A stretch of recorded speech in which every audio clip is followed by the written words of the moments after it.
Hello and welcome to another new video on Cricket Tracker. I am Pratyay Tiwari bringing for you guys all the relevant updates from the world of cricket. We'll take a look at what is the update about Ravindra Jadeja's fitness before we move towards the setbacks that are not coming to a halt for Pakistan. And finally, I'll give you an update about what is the ongoing discussion between the new teams that are probably going to be a part of the Indian T20 League very soon. So stick around to the end of this video and find out all the relevant details yourself.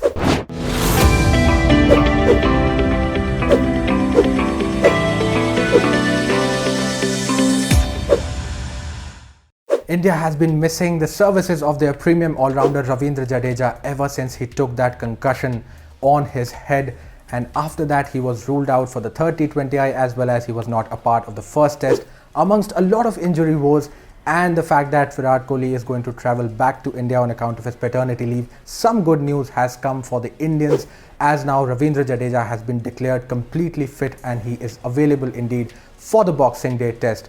Whom does he really replace and comes into the side? There are going to be some forced exclusions as well, given that Mohammad Shami has been ruled out as well. So who does ideally Jadeja replace is something that remains to be seen. But for now, India can breathe easy that they have at least one of their key players available before they head into the second test match. Well, speaking of injuries, there are quite a few to tackle for Pakistan as well, who are being hosted by New Zealand currently for a 3 T20I series, which will be followed by a couple of test matches. They have been missing from their ranks Babar Azam due to a fractured thumb. Imam ul Haq has been injured and that has kept him out of action as well. Whereas Fakhar Zaman was showing some COVID symptoms and he is not available for the side either. And the news is not too great as they head into the test series because neither amongst Babar Azam and Imam ul Haq have been able to regain fitness and have been ruled out of the first test match. So far, the replacement has been named as Imran Butt, who is set to replace Babar Azam, whereas in their skipper's absence, Mohammad Rizwan is set to don the captain's hat. But for now, who are already down and out Pakistan 2-0 in the T20I series, things are looking not too great as they head into the test matches. We hope that they would be able to tackle these setbacks and would be able to come back stronger. The speculation of the addition of 2 new teams in the Indian T20 League have been doing rounds ever since the last edition came to a close.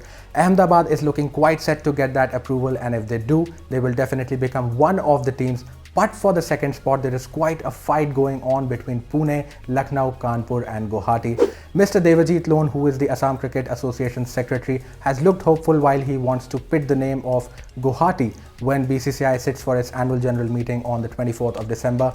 Though it looks unlikely that BCCI will give a green signal to Guwahati. Well, who the 2 new teams are going to be, something that only time will tell, but it is indeed exciting that there will be 10 teams participating in the Indian T20 League in the near future. Well, so that's all, ladies and gentlemen, from the world of cricket. I am Pratyay Tiwari and it's time for me to take a leave. If you like this video, do hit the like button, share the video as much as possible, and if you have yet not subscribed to the channel of Cricket Tracker, do that as well so that you keep on getting many such updates from our side in time. I'll see you guys in the next one.